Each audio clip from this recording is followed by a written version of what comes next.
Diego, do you want to just mute your Zoom for a second?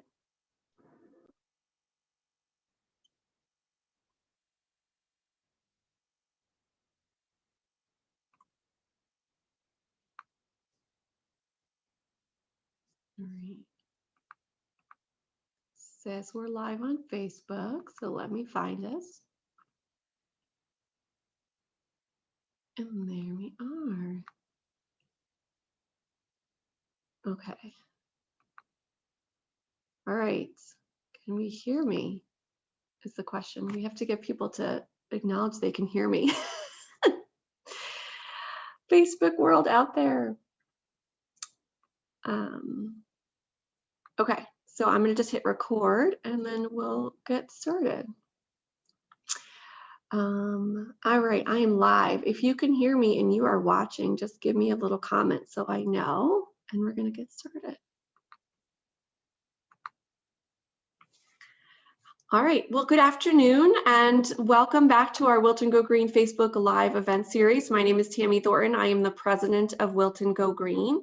I'm excited to have our two guests here today, Diego and Claudio from Back to Nature out of Stanford, to talk about home composting. And before I introduce them and let them take it away, I do want to make just a couple quick comments. Because composting is one of those great things that you can do at home. It's also one of those things that you can pay for a service to come pick up your food scraps for. But the bigger picture about why we need to think about this is because food waste is a big part of our solid waste. And it's a big part of what we throw away as humans. And it's something that we at Wilton Go Green have been working on and are going to continue to work on, educating our residents and beyond about reducing our food waste. Because it is one of those amazing resources where we spend and put in so much resources to produce and create. And then we, as a household, for example, you know, basically for an average American household, you go buy 4 bags of groceries and you literally throw away 1 full bag. And so we're going to teach you ways to do with home composting, but then I want to just give people some resources for thinking about how to reduce that food waste at home. And so I'm going to just put a link in the comment section for our page in Wilton Go Green that gives some great tips for reducing your food waste, thinking about meal planning and creating grocery lists and shopping your pantry, shopping your refrigerator, and getting to really kind of think about how you can eliminate the amount of food that you're throwing away, because you're also throwing away a lot of money that you've spent. So I'm going to put that in our comment section.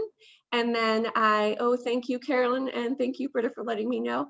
And then I'm also going to put Back to Nature's website in there as well, so you can click off to it. So again, really important for all of us to think about how we can reduce that food waste. How can we get it down from throwing all that food away? And then if we do have those food scraps, let's collect them and let's either get them off to a composting facility using a delivery, pickup service, or let's learn how to do it in our own backyard. So without further ado, I'm going to go dark, and Diego and Claudio are going to take it from here, introduce themselves, tell you about their company, and then teach us some more about home composting. So gentlemen, take it away.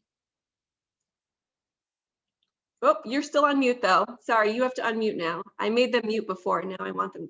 There you go. Right. Good. Sorry. Thank you very much for the opportunity. Thank you for the opportunity. Wilton Go Green. I'm Claudio.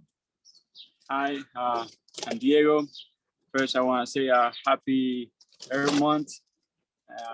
Earth Month should be every month. Earth Day should be every day. We're Back to Nature. We're located in Stanford.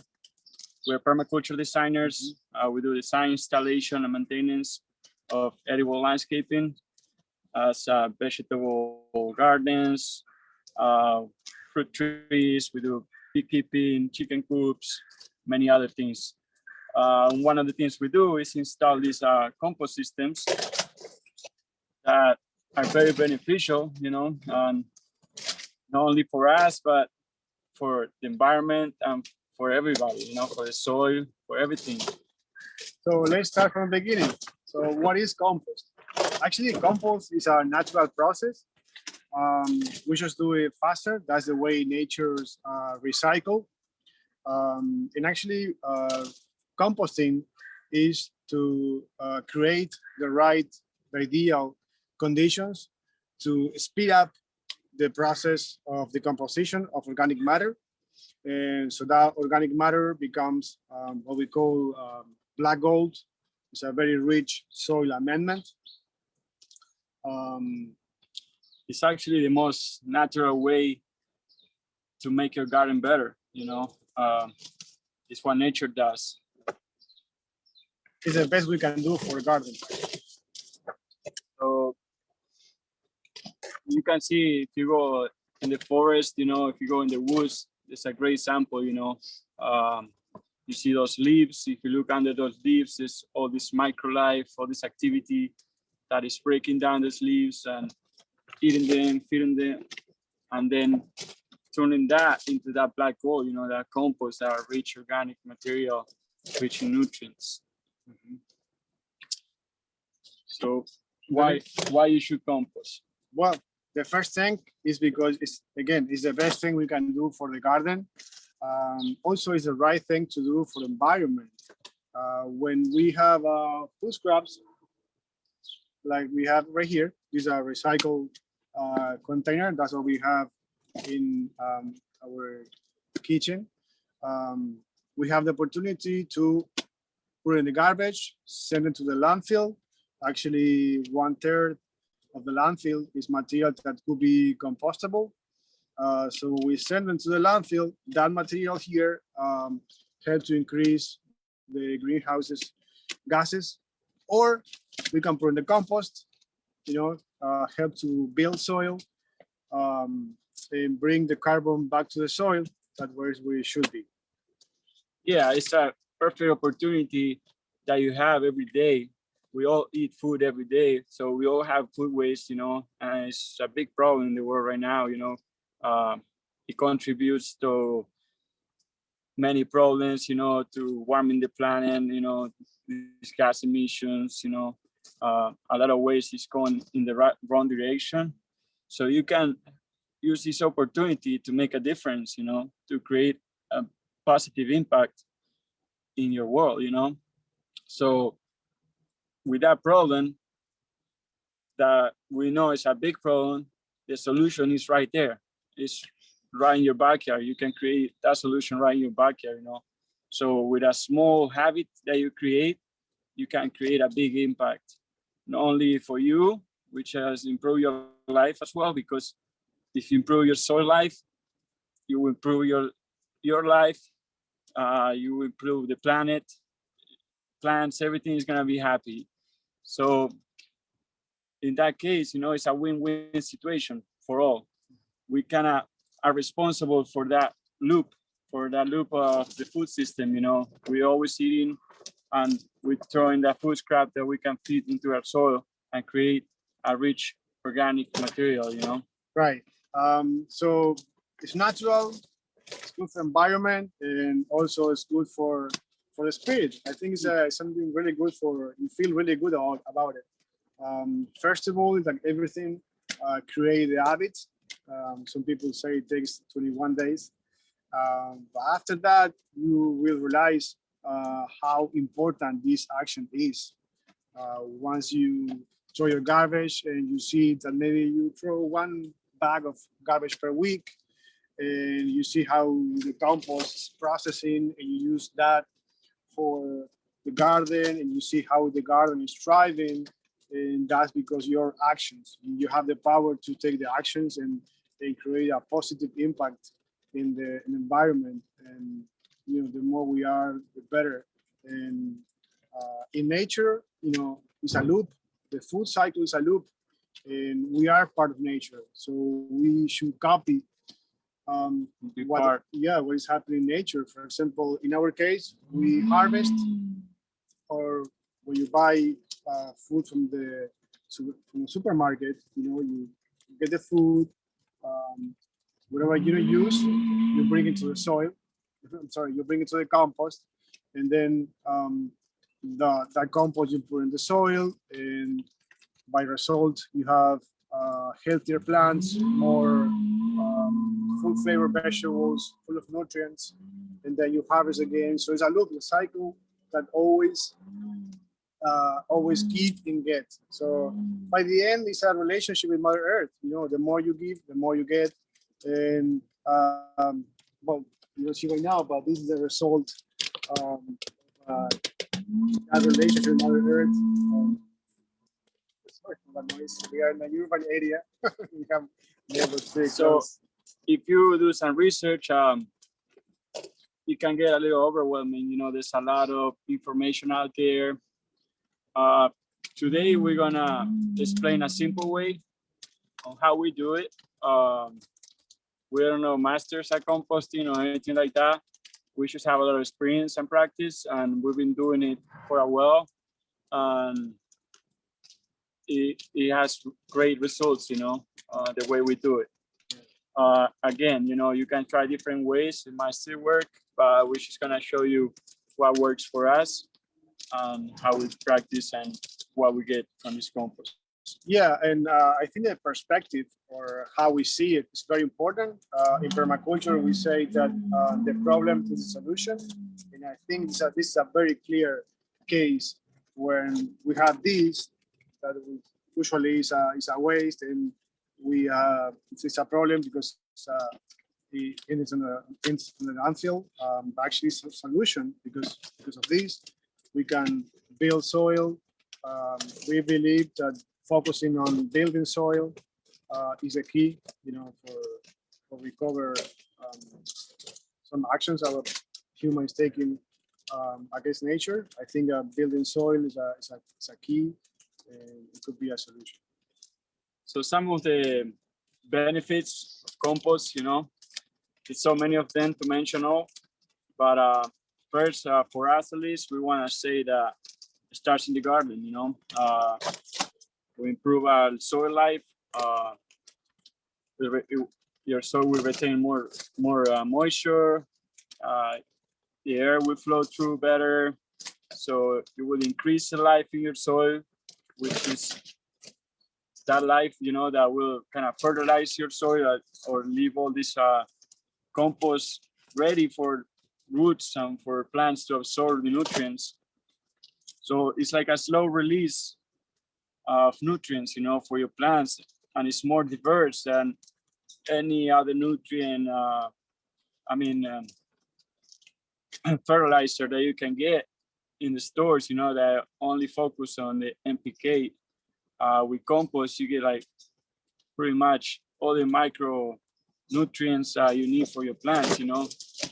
And another thing we like to say on that, you know, is that everything that comes from nature, should go back to nature, back into the soil. So it shouldn't go to a landfill, you know, to create waste. If it came from nature, it should return to nature, complete the cycle, you know. So it's as simple as that. Yeah, and actually, I think we should make it clear that fertilizers are not compost. Actually, compost is way more than that.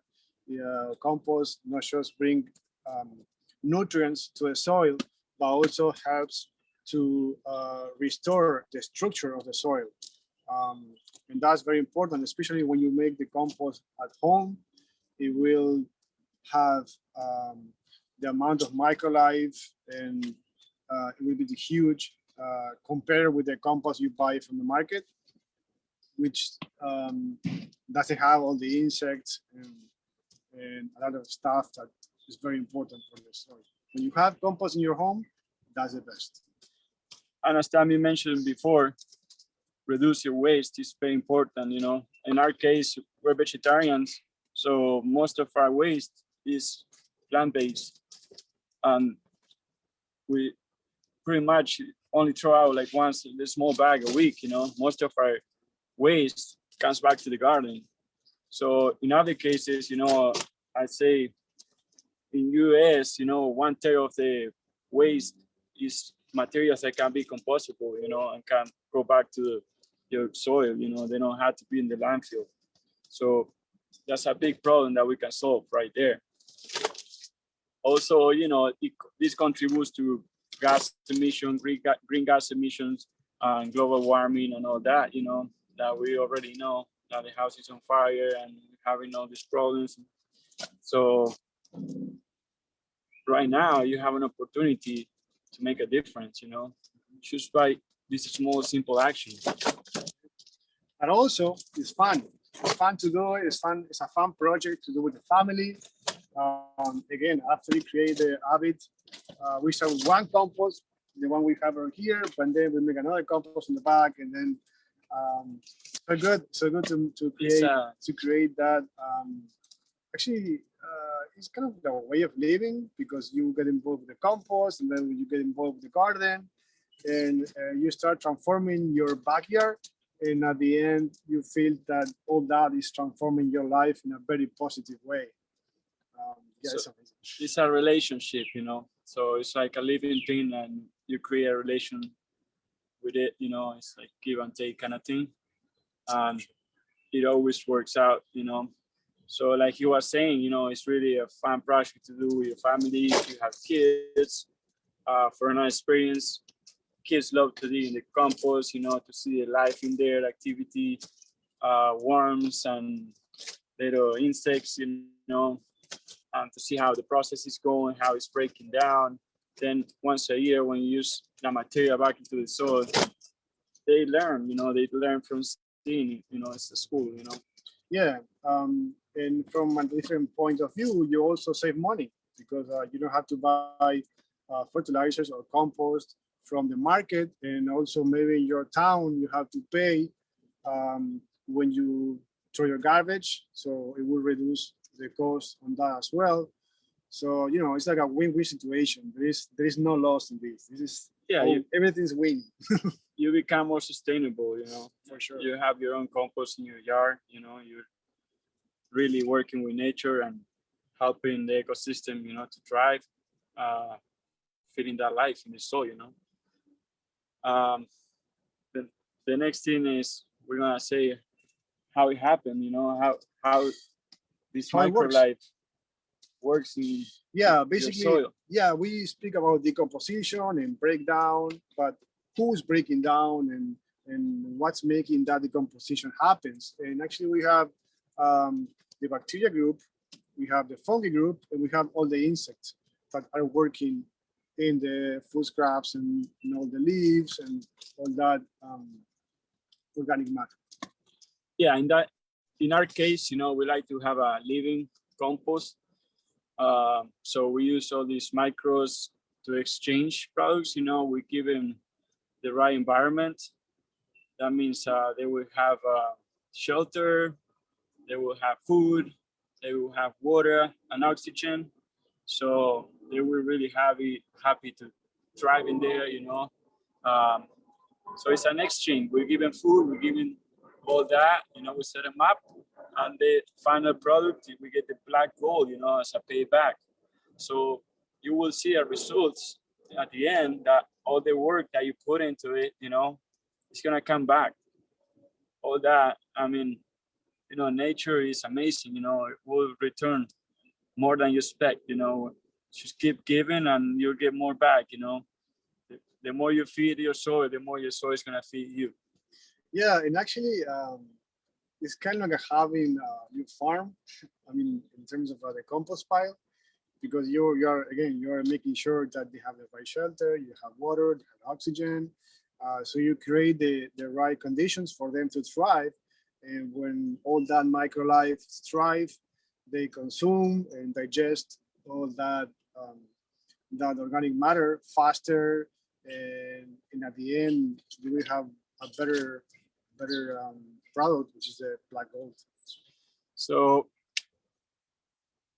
for every thing, there's a recipe that we try to use in compost, but there's many recipes out there. If you do your research, you can get overwhelming. A lot of people have different ideas and different recipes, but mostly, like I said before, is the food source, which is the carbon and nitrogen. Those are plant-based, mostly the nitrogen will be all the what we call the greens. Those are the food scraps, rich in nitrogen, leafy greens, plant matter. You can use coffee grounds, tea bags, make sure you remove the string. Also, you can use eggshells, some eggshells in your compost.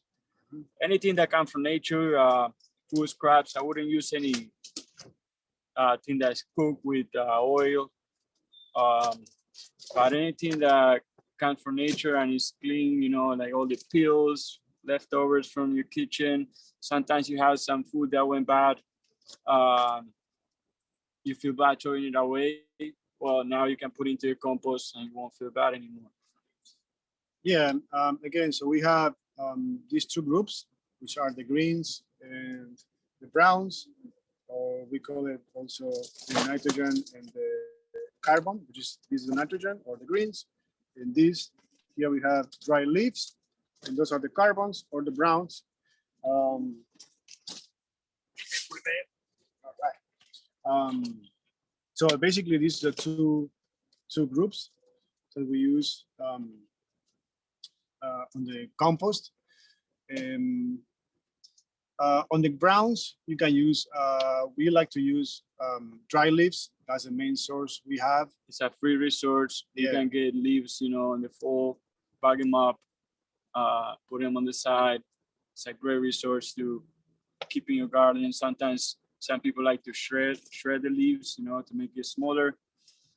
It all depends how much you want to be involved in your compost. You know, you can make this process really quick if you get really involved with it. You know, it can take like 2 months, 3 months to break down. We like to do it the lazy way. We just make sure it has the right mixture, the right ratio.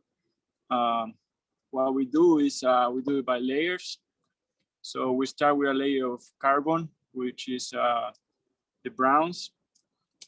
We like to use wood chips or something with good drainage in the bottom of the compost pile. So there's airflow and good drainage. And then we go layer by layer. So your next layer will be food scraps, your nitrogen. You can use grass clippings too if they're green and they have no sprays by any pesticide. You can use that and you just do layer by layer, you know, about, let's say if you drop your kitchen bin in the compost pile, once you drop it, you cover it up with leaves. So a good ratio to start is one of these, you do 3 times of browns. Yeah, once you have that one full, just put it in there in the compost pile, and you fill 3 times of this with leaves, and you put it in there. At the beginning, when we started doing compost, we were very focused on the right ratio and try to, you know, keep the right amount of greens and browns. After a few years, we start there. After a few years, we start really get into observing and go more by the feeling. So today we don't focus on much on the ratio, but we go more on the feeling, because again, it's a relationship that we have with nature, and it's really good to observe and see everything that's happening. And then at some point you start realizing that actually the compost and the garden the same way, they start giving you information, what it needs, what it has extra, or, you know, how everything goes. So it's a beautiful experience. Yeah, so observation is very important. It's a key. You know, you can add in those layers. Like I said, you keep adding those layers for your home composting. Your main sources are gonna be the food scraps as nitrogen, and then carbon. In our case, it's leaves. But if you don't have these, you can always get some hay, some straw bale, something that is dry, you know, and easy to break down. Some people like to use cardboard, shredded paper, things like that. We don't really use that. But again, you know, I don't know if it's wrong or not. You can do your own research. We just don't use it because, you know, some paper has ink and we don't know where that comes from. We try to be as close to nature as we can. So you only use like natural things into your compost. Yeah, and also sometimes when you get to the point of all the food scraps and the carbon gets to a finished compost, and then you're gonna use that finished compost, and you realize that there are still pieces, there are some pieces of thick cardboard, or sometimes people use that compostable bags, and pushes the bag in there, and the food scraps, and there is no contact between the greens and the browns. So if you use those type of bags and you put those bags in the compost pile, make sure you break the bag so it has contact between the greens and the browns, and they can decompose in the right way. It's good to have the last layer of the compost always being carbon. Why do I say that? Because greens are more dense and moist, and carbon is dry and allows oxygen to go through and doesn't smell, or it smells good most of the times. So that's why the last layer have a layer of carbon, so you don't really attract pests, you don't have flies. We believe it's the best way to have it. The first layer carbon, the last layer carbon. It's like pretty much making lasagna. It's pretty easy. So I see there was a question there. If we add water to a compost, it all depends where you have your compost pile. That's one of the points that we're gonna go after this, is the location for it. You don't wanna have your compost pile direct in the soil, in the sunlight, because it's gonna dry quickly, and then you will need to water it very often. So it all depends where your location is. Your compost needs water. It needs to be moisture. Like every living organism needs water to live. So it needs to have some kind of water moist on it. If it's too dry, a lot of this bacteria is gonna die out. So you wanna make sure it's moisture. Yeah, it needs to be moist, but not wet. You don't want it too wet. That's another problem. Sometimes if it's too wet, you're gonna start smelling. So it's gonna be another problem. So now that we already talked about the recipe, we're gonna see what not to put in your compost. There's a few things that you can put, but we don't recommend to you to use in your compost. First one is dairy products. Yeah, and then meat, that's something that you don't use either. In the case of home compost. Right. If you're on a farm, if you're in a bigger space, and then you use meat, you use dairy, all that, that's perfectly fine. But if you're in a home compost, it's better if you have a compost in your backyard.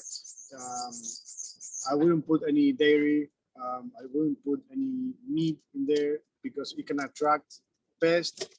It's much harder to suppress the smell, for sure, because when you have meat, you put the meat in the center of the compost, and actually the size of the compost, it has to be huge in order to not smell. So no dairy, no smell, no oily food. If you have pasta and rice that they went bad for some reason, don't put it there, because it can create a little problem. So the idea is to have compost and have the less problems or no problems at all. Yeah, you don't want to attract rodents, and things like that, and you don't want your compost to smell bad. So just keep a simple recipe. Use your food scraps, use your leaves, and pretty much that's all you need, to break it down. Yeah. Make sure it's moisture. Yeah, the other thing that I wouldn't use, that some people like to ask about it all the time, is pet manure. If you have cats or dogs, don't put that in the compost. If you have chickens, if you have horses, or you can get manure from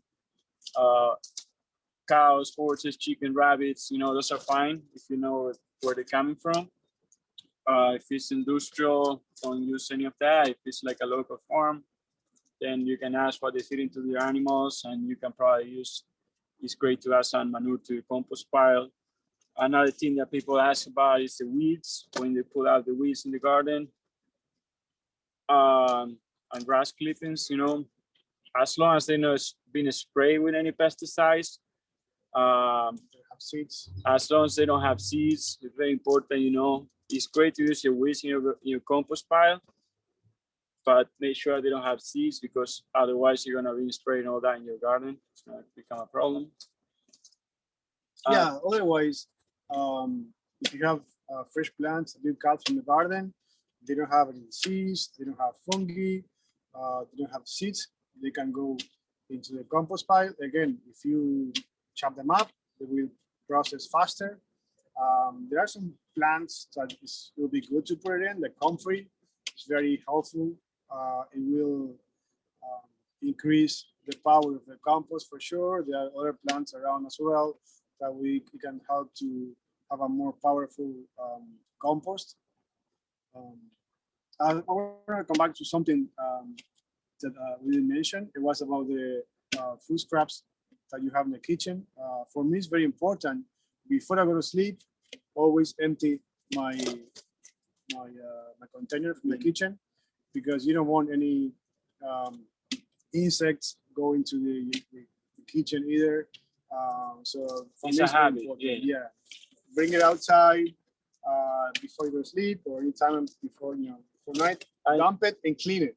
I like to just rinse it a little bit and put it back. And this is a recycled container that we use, but if you go online, you can find all kind of recipes, kind of containers like this, that come with a cover. Some of them are pretty nice. Some of them are pretty fancy, But like you say, make sure you bring it out at least every day or every 2 days maximum. Otherwise, it's gonna create a problem in your kitchen. It's gonna start bringing flies. It's gonna smell, and then you won't like that to have that can in your kitchen too long. Yep. So we talk about the ingredients of the recipe: nitrogen and carbon, the greens and the browns. The one not to use. Now we're gonna just show you some of our systems that we have here that are pretty practical for us. And we're gonna show you some different bins you can use in your home, how to find a good location for it. First, this is a compost pile we have. Hold on a second, let me turn this around. This is a compost pile we have in the greenhouse. Actually, it's only steps away from the kitchen. As you see, when we start the compost pile, we put wood chips on the bottom. Those are the same that one we have in our pathways. And also there's layers. You see there's still some food scrap in there, and always the last layer is carbon. One of the things I want you to look at is the size. Recommendation is to have at least a compost bigger than 3 feet, so it has enough thermal mass to break down, and to provide healthy habitat for microbes. It's very common to see squashes coming out. Yeah. So I want to just dig in a little bit to show you how it's alive in here, and you can see, worms. And again, at the beginning, it seems like nothing is happening. But once you start observing, this is a worm, but you see so much more than worms. You see all the activity that is here. There is so much life. And actually, one full hand of compost, there's more life than humans on this planet. It's huge, the amount of life that the compost has. Well, in having your compost here, like we do in a garden, it's one of our favorite locations. How much is it? It's amazing. Because it has if you have a big enough garden, it's a source of life. So it has a free travel for microbes, for life to come into the compost, to eat, to reproduce, and to go back to our soil. And then, you get these results, when you have compost like that, you get plants healthy like this, will make us healthy. You see all these plants are thriving, super healthy, because their soil is rich in nutrients. One more thing, when you put the food scraps in the compost pile, make sure you remove these. This comes on the consumed avocado, the stickers, avocado, and it's easier to remove them before. Every single Right. fruit and vegetable has these. Like, it's not necessary, but remove that before you put in the compost pile. It's easier to, you know, once you have the fruits, remove the stickers before, you know, so you don't find them in your compost pile. Here's another bin that we have here that we have created, made our own. You can buy them online, you know, or you can make your own as well. This is a vermicompost bin. So it has a lot of life, and we reproduce worms in here. It's a worm farm. So it must be in the bottom now. But you see how dark is the material here? So that's pretty much finished. So that's some finished compost right there. Actually, it smells pretty good. Actually, a very simple way when you have a finished compost, or you believe there is a finished compost, a very simple way to make sure it is, you can grab a Ziploc bag and you put a full hand of this compost, leave it for 24 hours, and then open the bag. If the bag smells bad, smells strong, then the compost is not finished. But if the bag smells like forest, then your compost is good to go to the soil. And if you want to use your compost at the end of the season, it doesn't have to be finished. If it's not quite finished yet, you can still use it because it's gonna have all the winter, you know, to break down. So now we're gonna walk outside really quick, and we're gonna show you some locations. First, we want to say, yes, you can add worms. Worms are great for your compost. They're one of the most important insects that work in your compost processing. They love to eat the food scraps, and they move around like crazy, and they're great for your compost bin. So if you, the other thing we'll talk about the location. You don't want your compost pile too far away from your home. If you have a garden, an ideal location will be near the garden. You don't want it right next to your home, but you don't want it too far. You know, if you're gonna walk out every day or every 2 days, if it's too far, you know, it's probably gonna be a little lazy in the long run. And it's better to have it close to the house. You can hide it somewhere close to the house. You don't want to put it directly in the sun. You can take a shady spot. And like I say, you will create a relationship with it, and you can see if it needs more water or if it needs more to dry out, more leaves, more carbon. So by keeping an eye on it, you know, every time you go out there and throw your food scraps, do a little bit of observation and see what it needs, you know. Yeah, let's say if you follow all the steps and the ratio, and you observe the compost, and you see this compost smells bad, smells strong, probably there's too much nitrogen or there's too much water. In that case, you put leaves to dry a little bit to dry out the compost pile, and carbon is always good to do that. Or if you see the compost is not processing, you know, maybe in that case, if it's not decomposing in a good speed, you can add nitrogen, you can add some more food scraps, you can put some water. Always observe and move a little bit. As I said before, the last layer is carbon, use leaves. You can move the leaves and observe how it's inside. You can grab a little piece, smell it, if it smells good. And also check it if it is wet. Again, if you put the compost pile in the direct under the sunlight, you will have to put more water. Like in this case, here where we are right now, we don't irrigate to the whole winter because the condensation of the greenhouse is already provide moist.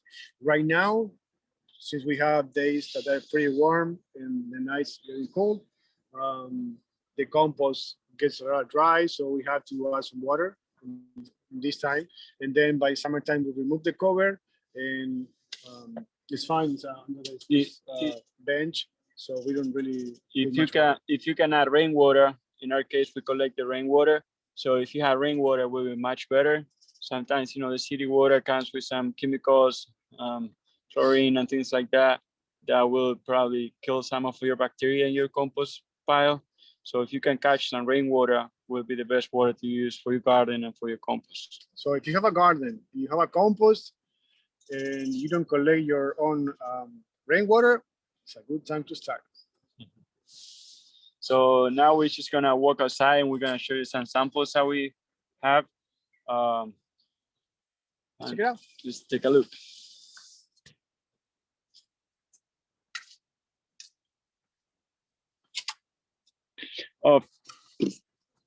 And this is a great book that we like to recommend.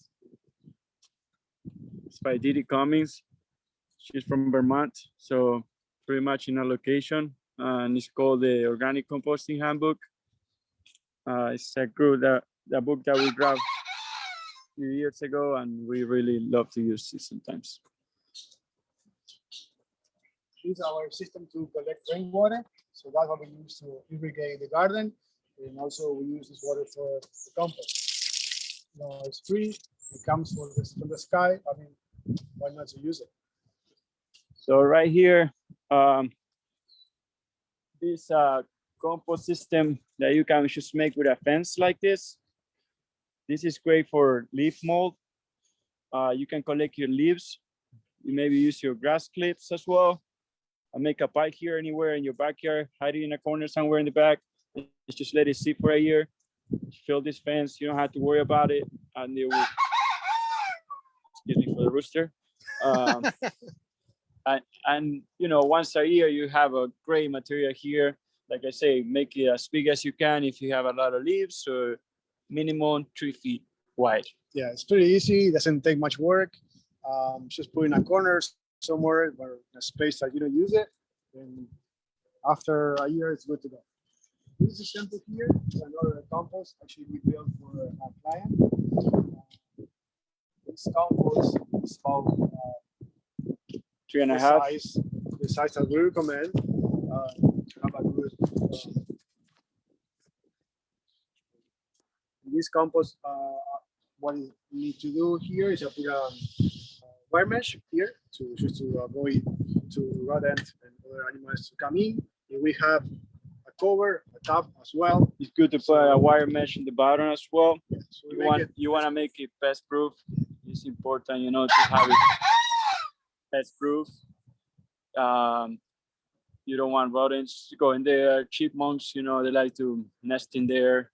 So it's always good to have a fence, a little wire mesh in the bottom and a little wire mesh inside as well. So it'd be rodent pest proof. And this here is the system that we experimented for the past 4 years. 4 years actually. So this is a heating system. So this is a hot compost.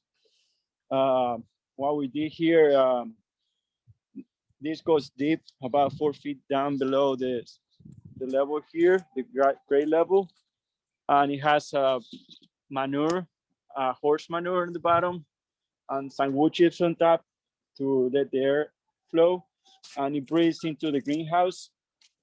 So it cannot produce heat. It produces heat through the winter time. We filled it up at the end of the season when it starts to get cold, and it will produce heat for about a month or two through the coldest months on the season.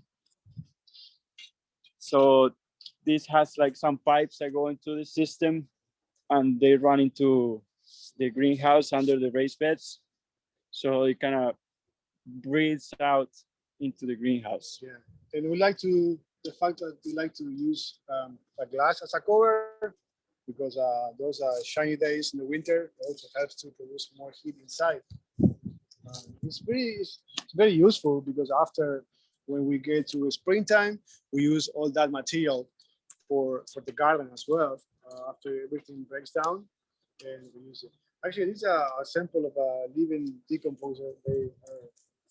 They helping us also So to process the compost and the food scraps. So if you had chickens, you know, that's another compost system right there.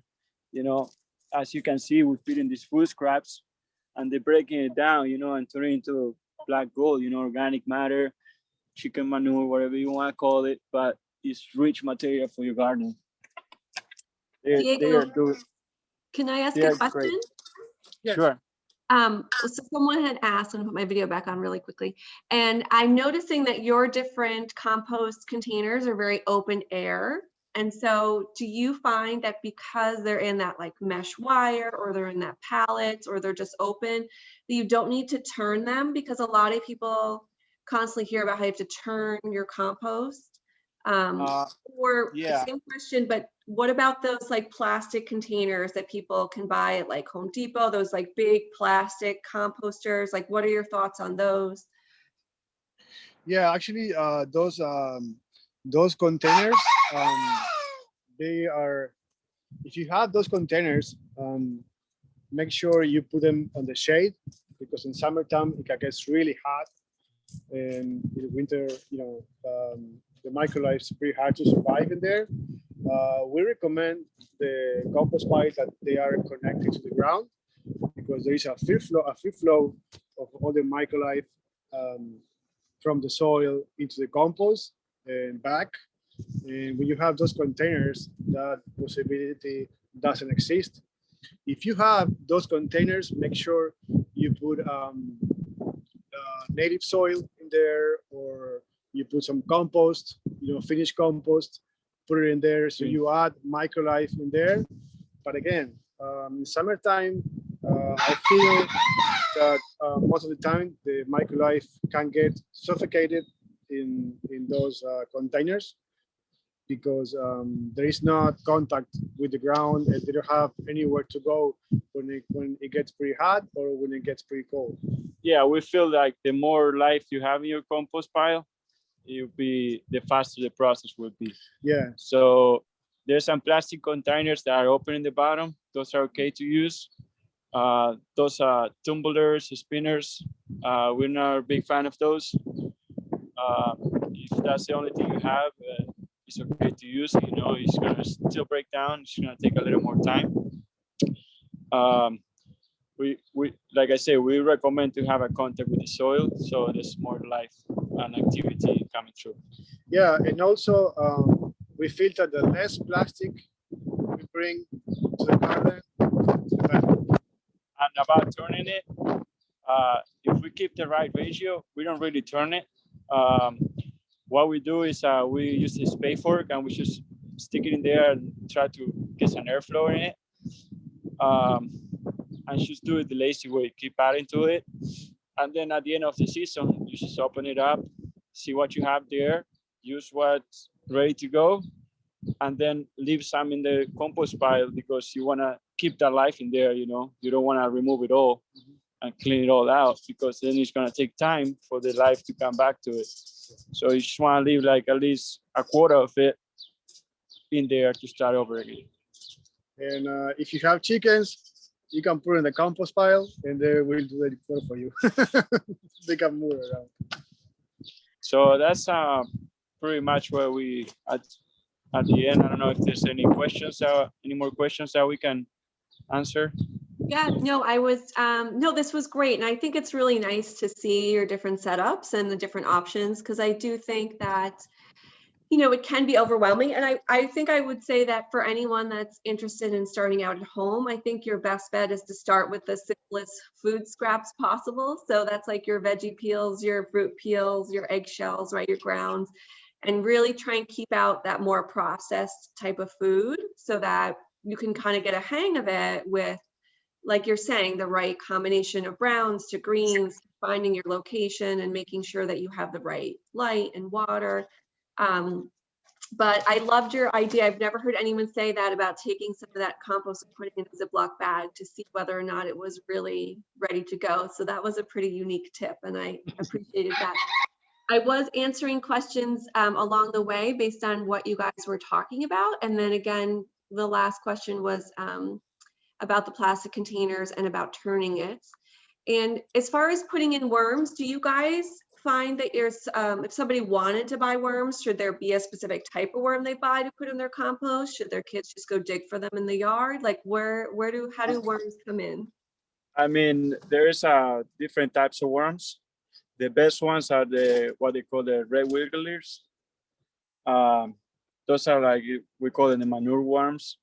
If you get manure, they come into manure. You can buy them online by pound, or you can just, if you have it in the ground, you don't even have to add worms. They will find a way into your compost pile.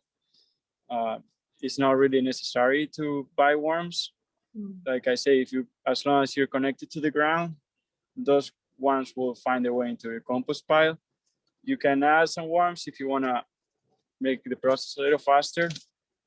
Like I say, we like to say in nature, everything takes time, so you don't have to rush the process. Just let it do the work in there. It will eventually break down one way or another. And Yeah, if someone was to start a compost pile this spring near their garden or in their backyard, I guess time-wise, it wouldn't be something necessarily they could use this season, but does it overwinter? What happens in the winter with it? Do you have to do anything special over the winter? Can you keep adding through the winter? Yes, you can compost all year round. The process will slow down in the winter a lot because it's going to be frozen some days. Still, the life is going to be at the bottom of your compost. It's going to go in the warmer days. They're going to go up and they're going to eat. So it's going to be a slower process, but you can still keep adding because once it warms up, all the activity is going to be ready to take over and it's just going to eat all that. Yeah, that's why it's important to have the compost pile connected to the ground, because they have the opportunity, or the microlife has the opportunity to move from the compost pile into the ground and come back whenever it gets warmer. Yeah, basically when you have a compost pile more than 3 feet or 3.5 feet, something like it's a bigger compost pile.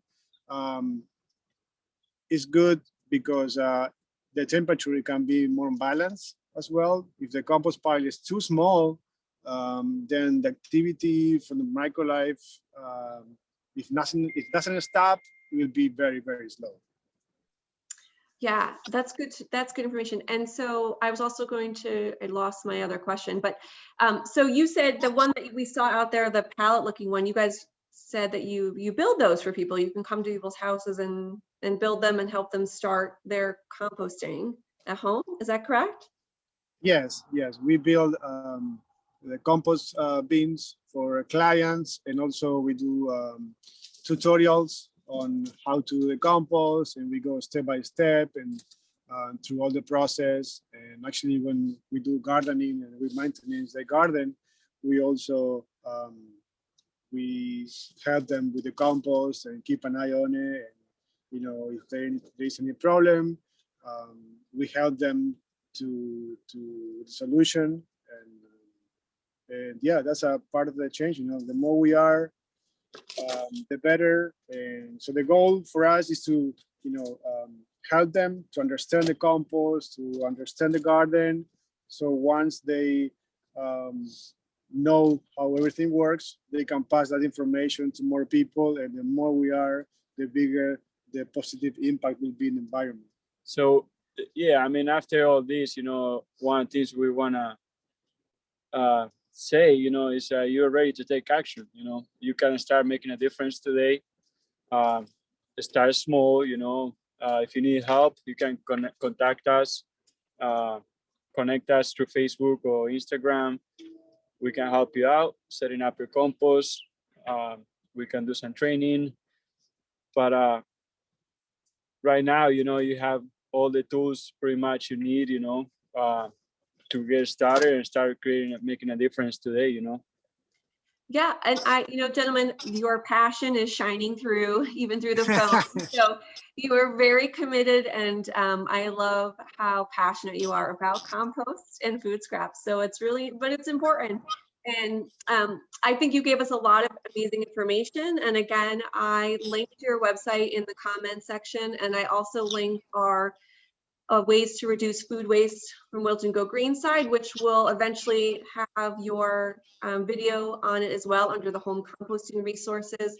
There's also on that same page for folks listening under home composting, a column at the bottom, links to different websites around tips for home composting and kind of other guides and kind of, visuals to look through and to see. But you gave us a very great overview and a lot of really good information. And I think if people haven't gone out to clean up their yards for the spring, there's an ample supply of dry leaves that you could start to put aside. And then come the fall, when you don't pay to get your leaves blown, like at least keep some of them in a big pile for yourself so you have them for your compost as your brown. So I think that's something we like to say, what comes from nature has to return for nature, and it's not waste. It's not a waste, it's a resource, that we can use, and it's a value resource that we can put back into your soil, into your garden, and build us richer soil, and that will create richer plants, more you see the full flavor, more nutrient dense, and it will improve us, it will improve the environment, it will improve all. So why not do it? Yeah. Again, as we said before, with nature, the more we give, the more we get. Yeah. So gentlemen, I cannot thank you enough on behalf of myself and Wilton Go Green. And these fine men were at our Zero Waste Fair in 2019 and were supposed to be with us in 2020. So we hope that we can have our event again in person so you could see them and meet them and their chickens, because they usually bring their chickens. So thank you everyone who tuned in, and this will stay up on Facebook and it'll get up on our webpage as well. So thank you both so much. Thank you very much for the opportunity. Have a good day. Thank you so much.